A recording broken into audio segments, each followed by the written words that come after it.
யோவான் எழுதின சுவிசேஷம் 16ஆம் அதிகாரம் 20வது வசனம். மெய்யாகவே மெய்யாகவே நான் உங்களுக்கு சொல்லுகிறேன், நீங்கள் அழுது புலம்புவீர்கள், உலகமோ சந்தோஷப்படும். நீங்கள் துக்கப்படுவீர்கள், ஆனாலும் உங்கள் துக்கம் சந்தோஷமாக மாறும். உங்கள் துக்கம் சந்தோஷமாய் மாறும். உங்கள் துக்கம் சந்தோஷமாய் மாறும். என் மகனே, உன்னுடைய துக்கம் சந்தோஷமாய் மாறும். என் மகளே, உன்னுடைய துக்கம் சந்தோஷமாய் மாறும். அதற்குத்தான் இந்த கூட்டத்தை கர்த்தர் ஆயத்தப்படுத்தினார். ஏதோ ஒரு காரியம் உன்னை துக்கப்படுத்தி கொண்டிருக்கிறது. ஏதோ ஒரு பிரச்சனை உன்னை துக்கப்படுத்தி கொண்டிருக்கிறது. ஏதோ ஒரு தேவை உன்னை துக்கப்படுத்தி கொண்டிருக்கிறது. யார் இந்த துக்கத்தை மாற்றுவார்கள்? யார் என்னுடைய வாழ்க்கையில் ஒரு மாற்றத்தை கொடுக்க முடியும் என்கிற பல கேள்விகள் உள்ளத்தில்.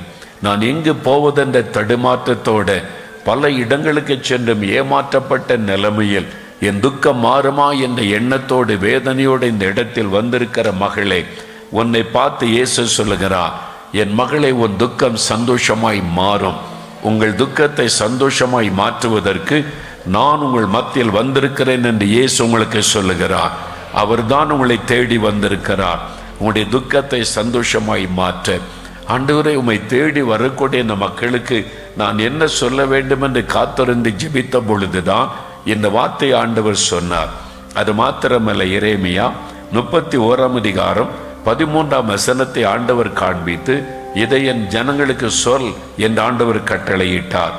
எரேமியா 31:13, நான் அவர்கள் துக்கத்தை சந்தோஷமாய் மாற்றுவேன், அவர்களை தேற்றுவேன், அவர்கள் சஞ்சலம் நீங்க அவர்களை சந்தோஷப்படுத்துவேன் என்று ஆண்டவர் சொல்லுகிறார்.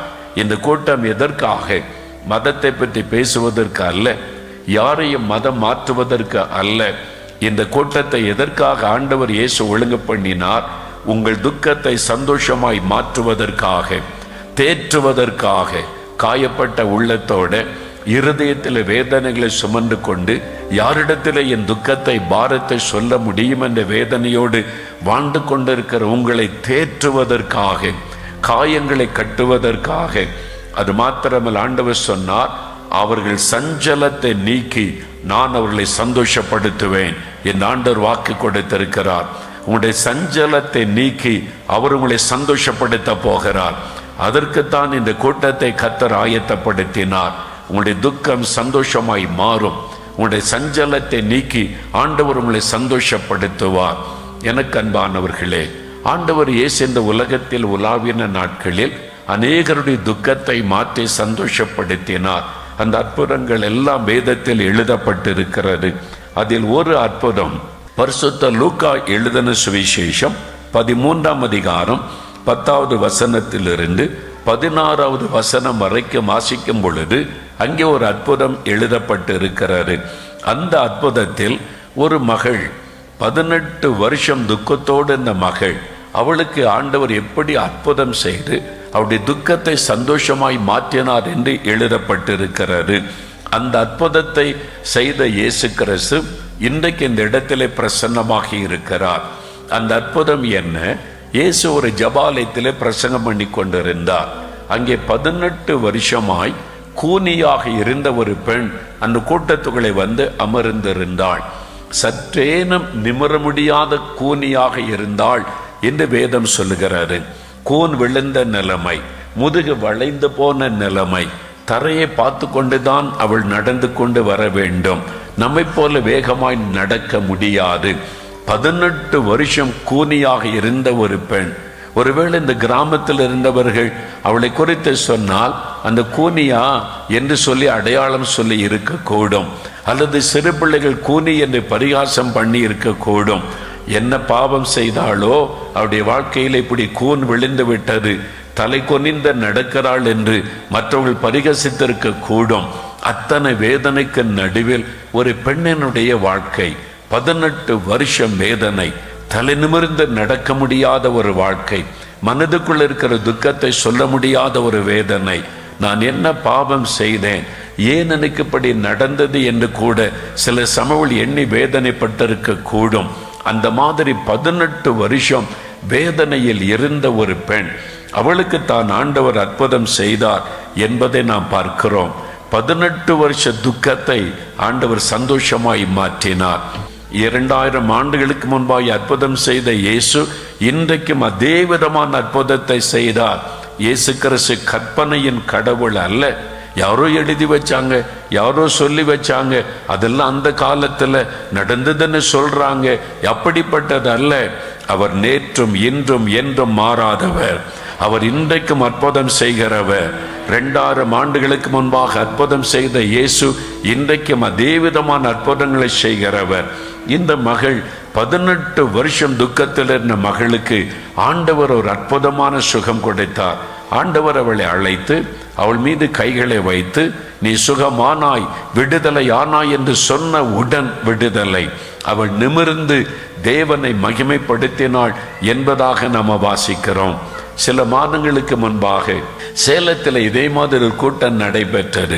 ஒரு மைதானத்தில் இந்த கூட்டம் நடைபெற்றது. முதல் நாள் ஜெபம் முடிந்து ஜனங்கள் அநேகரை குணமாக்கினார். ஒரு சகோதரன் வந்து சொன்ன சாட்சி ஆச்சரியமாயிருந்தது. 22 வருடம் அவர் கூன் விழுந்த நிலைமையில் இருந்தாராம். தலை இப்படி கொனிந்துதான் இருக்கும். நம்மை போல இப்படி நிமிர்ந்து பார்க்க முடியாது. அவருடைய தலை தாழ்ந்து கொனிந்திருக்கும். யாரோடு பேச வேண்டுமானால் இப்படி சைடில் தான் பார்த்து பேச முடியும், முகத்தை பார்த்து பேச முடியாது. 22 வருடம் அப்படி கழுத்தில் அப்படி வளைந்து கூன் விழுந்த நிலைமை. அவர் எவ்வளவு வேதனைப்பட்டிருப்பார் இல்லை? முகத்தை பார்த்து யாரோடும் பேச முடியாது. கூன் விழுந்து தான் நடந்து போக வேண்டும். மனிதர்களை பார்க்கும்போது என்ன நினைத்திருப்பார்கள் என்று ஒரு மன வேதனை அவருக்கு இருந்திருக்கும். அந்த கூட்டத்தில் வந்து இயேசுவை நோக்கி கூப்பிட்டார். இயேசுவை 22 வருடம் கூன் விழுந்த நிலைமையில் வாழ்கிறேன், எனக்கு ஒரு விடுதலை தாரும் என்று. இயேசு அந்த ஜெபத்தை கேட்டு தொட்டார். உடனே அவருடைய தலை நிமிர்ந்தது, கூன் அந்த மாறினது. அற்புத சுகத்தை இயேசு கொடுத்தார். அவர் மேடையில் வந்து எல்லாருக்கும் மத்தியில் சந்தோஷமாய் சொன்னார். 22 வருட அந்த துக்கம் சந்தோஷமாய் மாறினர். எவ்வளவு பெரிய சந்தோஷம் அவருக்கு, மகிழ்ச்சி. அதுதான் இயேசு. மனிதனுடைய துக்கத்தை சந்தோஷமாய் மாற்ற வந்தவர் தான் இயேசு. இயேசு மதம் மாற்றுகிறவர் அல்ல. அவரை குறித்து சொல்லப்படுகிற பொய்யான செய்திகள் அவைகள் எல்லாம் அது சாத்தானுடைய பொய், பிசாசனுடைய பொய். அவன் பொய்யனும் பொய்க்கு பிதாவுமாய் இருக்கிறான். ஆனால் இயேசு கிறிஸ்து மனிதனுடைய வாழ்க்கையின் துக்கத்தை சந்தோஷமாய் மாற்றி மகிழ்விக்கிற ஒரு ஆண்டவர். அதற்குத்தான் அவர் இந்த உலகத்தில் வந்தார். அதே இயேசு இன்றைக்கு நம்மத்தில் பிரசன்னமாய் இருக்கிறார். 18 வருஷம் இவள் கூனியாக இருந்தாளே, அந்த வேதனைக்கு என்ன காரணம்? அநேகர் சொல்லி இருப்பார்கள், அவருடைய முதுகு எலும்புல ஏதோ பிரச்சனை, வியாதி. ஒருவேளை மருத்துவத்துறையில் சொன்னா அதற்கு ஒரு வினோதமான பெயரை கூட சொல்லி இருக்க கூடும். இந்த வியாதிக்கு என்ன பெயர், அந்த வியாதி வந்திருக்கிறது என்பதாக. 18 வருஷம் அந்த காலத்தில் அவள் வைத்தியம் செய்திருக்க கூடும். அநேக வைத்தியர்கள் அந்த காலத்தில் இருந்தாங்க. அதனால வைத்தியங்கள் எல்லாம் செய்து பார்த்திருக்க கூடும், சுகம் உண்டாகவில்லை. ஆனால் அந்த நிலைமையில இயேசு அற்புதம் செய்தார். அப்படி கூன் விழுந்த நிலைமைக்கு என்ன காரணம்? அந்த 18 வருஷ வேதனைக்கு என்ன காரணம்? 16வது வசனத்தில் சொல்லப்பட்டிருக்கிறது. இயேசு கிறிஸ்து தான் அதை தெளிவாய் கண்டுபிடித்து சொன்னார்.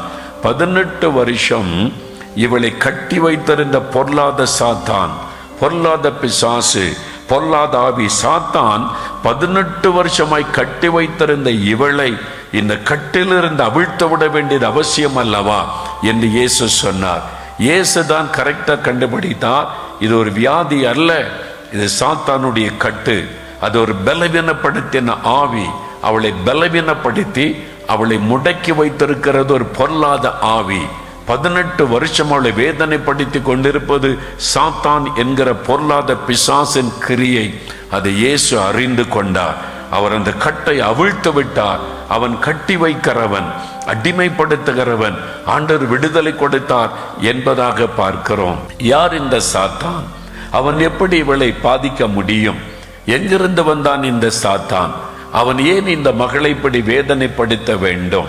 எனக்கு அன்பானவர்களே, வேதத்தை நீங்கள் வாசிக்கும் பொழுது இந்த வேத புஸ்தகத்தில் தான் இந்த உலகம் எப்படி சிருஷ்டிக்கப்பட்டது, மனிதர்கள் எப்படி உண்டாக்கப்பட்டார்கள், பிசாசு எப்படி இந்த உலகத்தில் வந்தான், அவன் என்ன செய்து கொண்டிருக்கிறான், இந்த உலகம் எப்படி முடிவடையும், இனி சம்பவிக்க போகிற காரியம் என்ன, முழுவதையும் சொல்லுவது இந்த வேத புஸ்தகம்தான். இதுதான் சத்திய வேதம், பரிசுத்த வேதம். இதில் எழுதப்பட்ட சகல காரியமும் நம்மை குறித்து முழுமையாய் வாசிக்க முடியும்.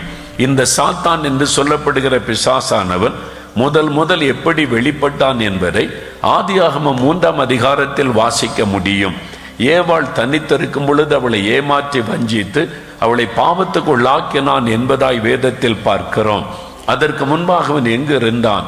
எனக்கு அன்பானவர்களே, இந்த சாத்தானை யார் உண்டாக்கினார்கள்?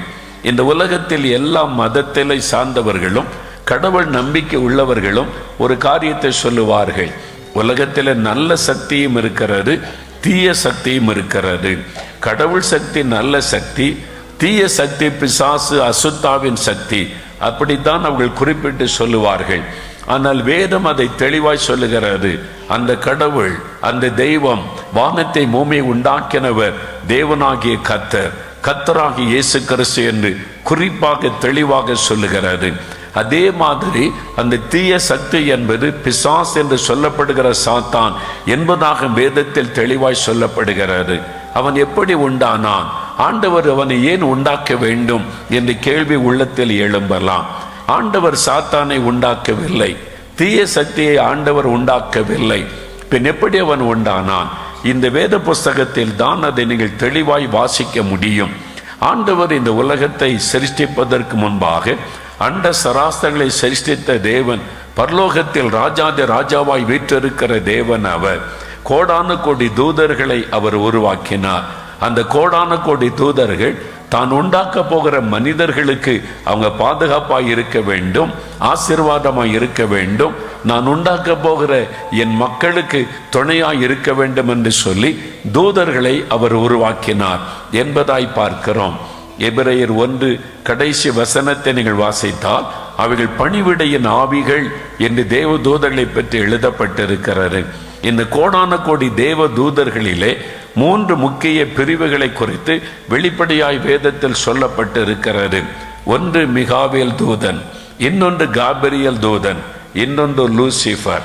இந்த காபிரியலர்கள் தான் தேவனிடத்தில் இந்த செய்தியை நமக்கு கொண்டு வருகிறவர்களும் நம்முடைய செய்தியை தேவனிடத்தில் கொண்டு போகிற மெசஞ்சர்ஸாக பணி செய்தவர்கள்.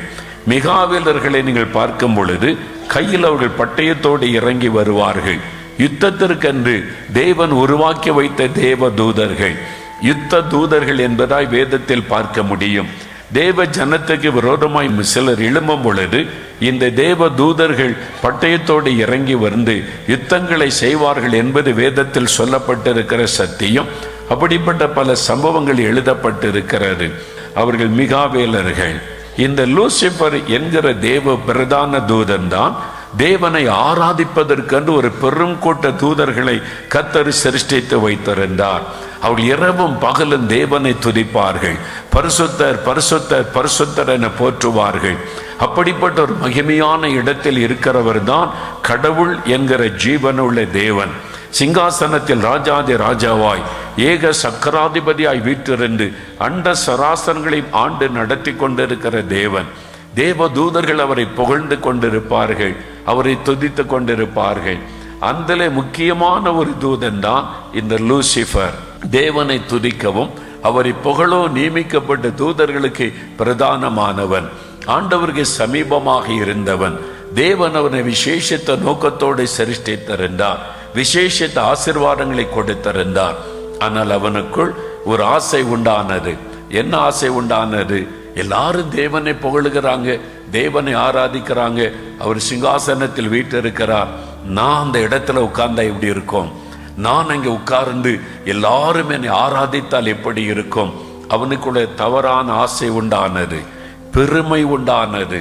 நான் கடவுளுக்கு மேலாக என் சிங்காசனத்தை ஸ்தாபிப்பேன், எல்லாரும் என்னை ஆராதிக்க வேண்டும், என்னை தொழுது கொள்ள வேண்டும் என்ற ஒரு தீய எண்ணம், ஒரு பெருமையின் எண்ணம் அவனுக்குள்ளே உண்டானது. அதே நிமித்தம் தன்னோடு கூட கோடான கோடி தூதர்களை சேர்த்து கொண்டு கலகம் பண்ண ஆரம்பித்தான். தேவனுக்கு விரோதமாய் கலகம் பண்ணி ஆண்டவருக்கு விரோதமாக எழும்பின பொழுது தேவன் அவனை பரலோகத்திலிருந்து தள்ளி போட்டார். அவன் சாத்தானாய் மாறினான். தேவ தூதன் தான் சாத்தானாய் மாறினான். நல்ல தூதனாக இருந்தவன் தான் பொல்லாதவனாய் மாறி தீய சக்தியாய் மாறினான். அவனோடு கூட கோடிக்கணக்கான தூதர்களும் அவன் பக்கமாய் சார்ந்து கொண்ட ஒரு கூட்டம் தூதர்கள், அவர்களையும் ஆண்டவர் தள்ளி போட்டார்.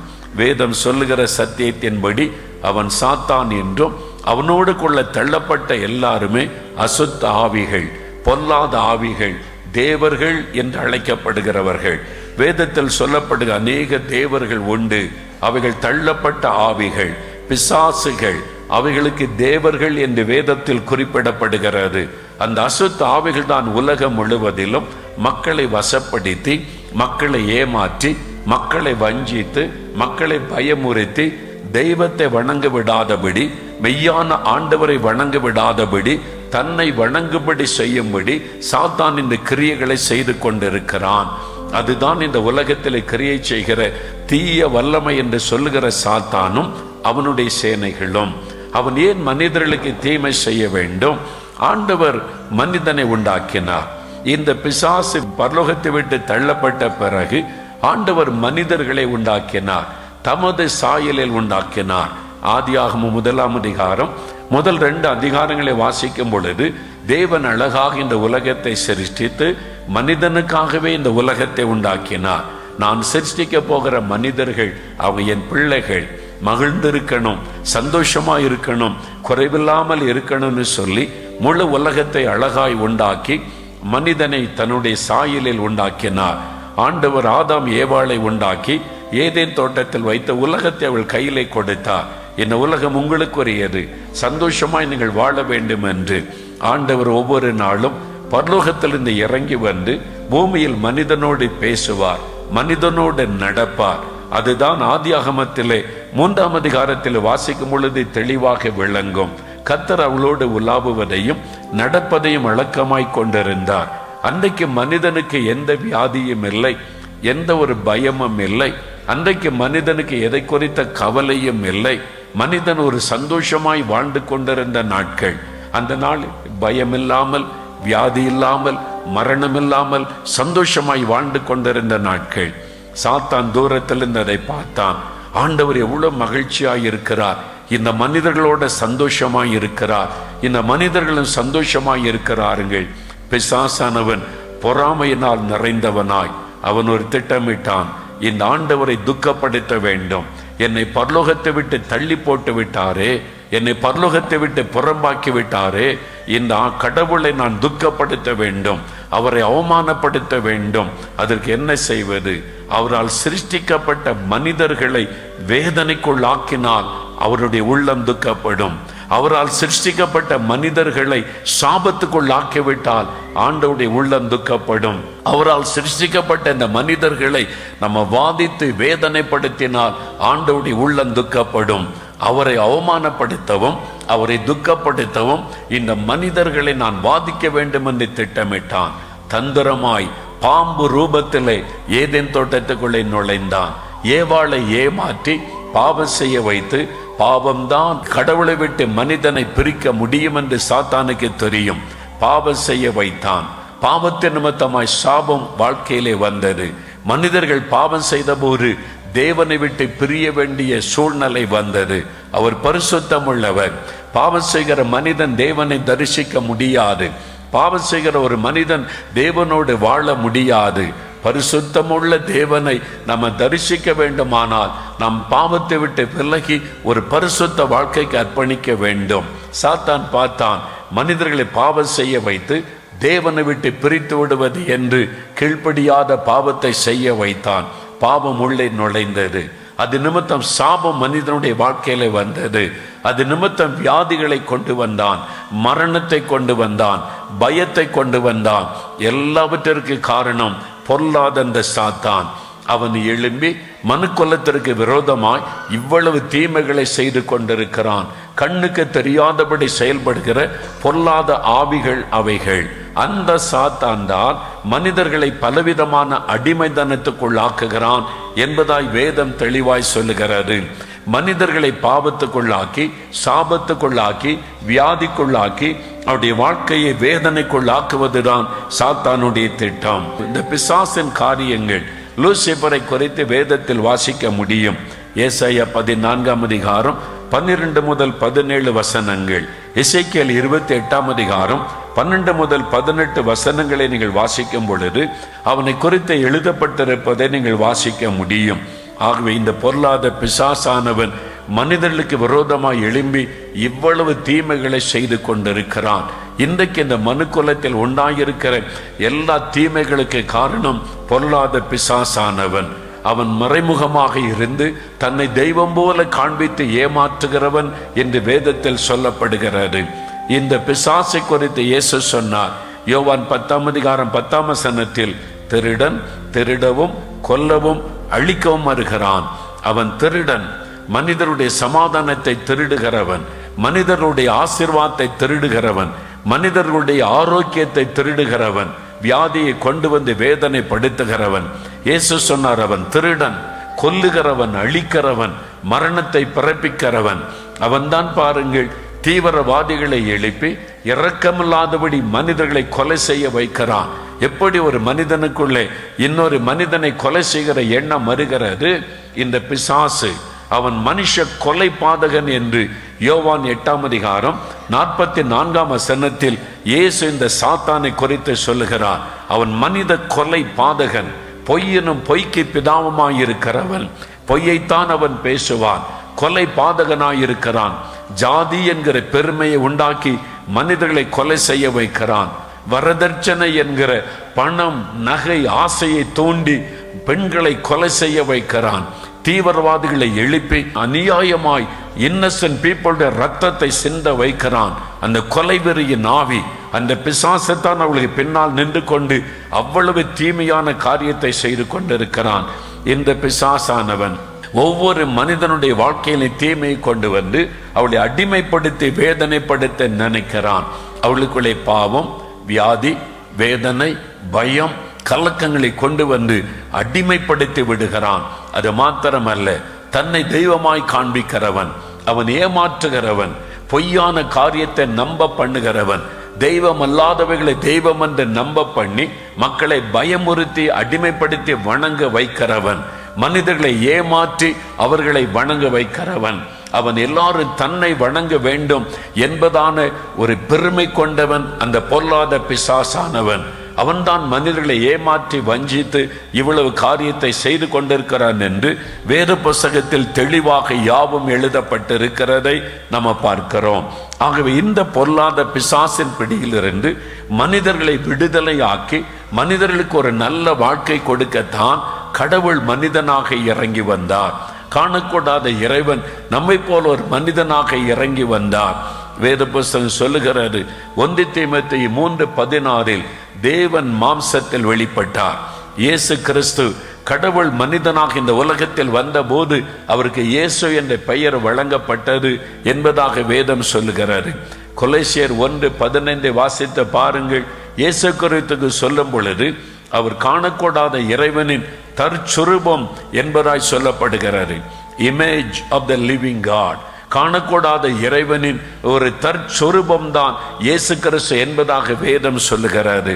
ஆம் பிரியமானவர்களே, அவர்தான் இந்த உலகத்தில் மனிதர்களை தேடி வந்த ஒரு தெய்வம். மனிதர்களை இந்த பாவ சாபத்திலிருந்து விடுதலையாக்க, அந்த பிசாசின் பலமிலிருந்து விடுதலையாக்கி வாழ்வழிப்பதற்காக வந்த ஒரு கடவுள். அவர்தான் மெய்யானவரும் ஜீவனுள்ள தேவனுமாக இருக்கிறவர். சாத்தான் பொய்யான தெய்வங்களை உண்டாக்கி பொய்யான நம்பிக்கைகளை மனிதர்களுக்குள்ளே கொடுத்து அடிமைப்படுத்துவதற்கு அதை செய் இதை செய் என்று பயமுறுத்தி அடிமைப்படுத்தி வேதனைப்படுத்துகிறான். ஆனால் உண்மையான கடவுள் நம்மை பிள்ளைகளைப் போல நேசிக்கிறவர், ஒரு தகப்பனை போல அன்பு கூறுகிறவர். அதனால தான் பாருங்கள், இத்தனை பேர் சாட்சி சொன்னாங்க.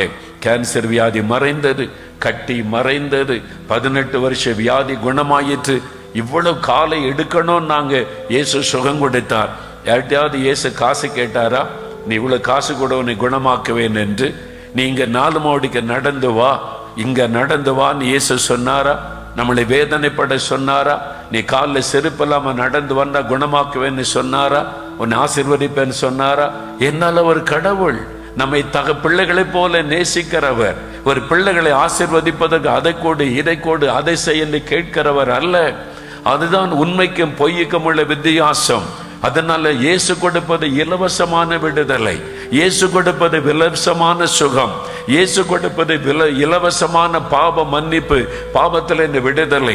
காரணம், அவர் நம்மை சிருஷ்டித்த தேவன், அவர்தான் நம்மை உண்டாக்கின தேவன்.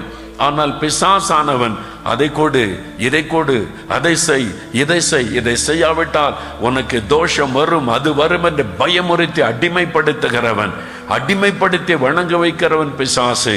அன்பினால் அணைத்துக் கொள்ளுகிறவர் மெய்யான ஆண்டவர்.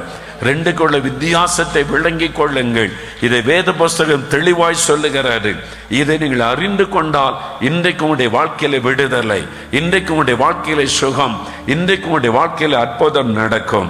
அதனால தான் வேதம் சொல்லுகிறாரு, அப்போஸ்தலர் 10:38 இயேசு இந்த உலகத்தில் உலாவின நாட்களில் ஜனங்களுக்கு நன்மை செய்கிறவராய் சுற்றி தெரிந்தார்.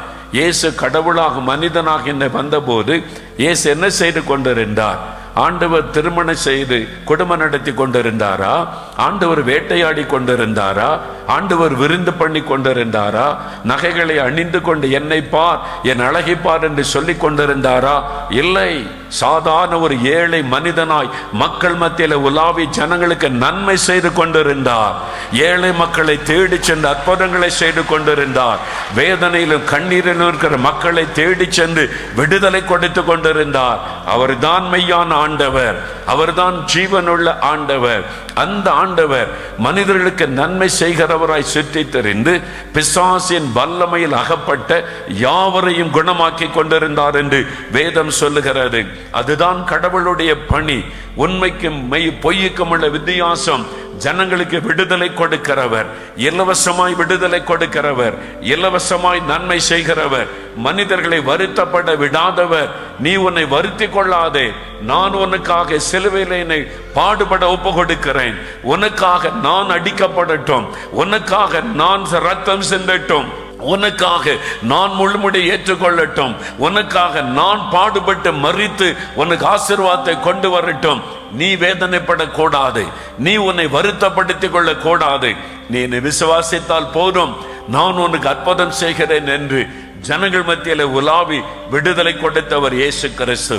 பிசாசின் வல்லமையில் அகப்பட்ட யாவரையும் அவர் குணமாக்கினார். அப்படித்தான் 18 வருஷம் அடிமைப்பட்டிருந்த இந்த பெண்ணுக்கு அற்புதமான விடுதலை. இது உங்களுக்குரிய செய்தி, தேவனிடத்தின் வரக்கூடிய செய்தி. நீங்க விடுதலை பெற்றுக்கொள்வீங்க. ஒரு நோய், ஒரு வியாதி, ஒரு பலவீனம் சாத்தான் உங்களை தாக்கி இருக்கலாம். உங்களுடைய குடும்பத்தில் யாரோ ஒருவரை தாக்கி நோய் படுக்கையில் வச்சிருக்கலாம். உங்களுடைய குழந்தைகள், உங்களுடைய மனைவி, கணவர், யாரோ ஒருவர் பாதிக்கப்பட்டு கலைஞன்னு இருக்கலாம். டாக்டர்ஸ் ஒன்றும் இல்லைன்னு சொல்றாங்க, மருந்தெல்லாம் வேலை செய்ய மாட்டேங்குது, எல்லாரும் கைவிட்டுட்டாங்க, நீ கலங்குறீங்களா? பயப்படாருங்க.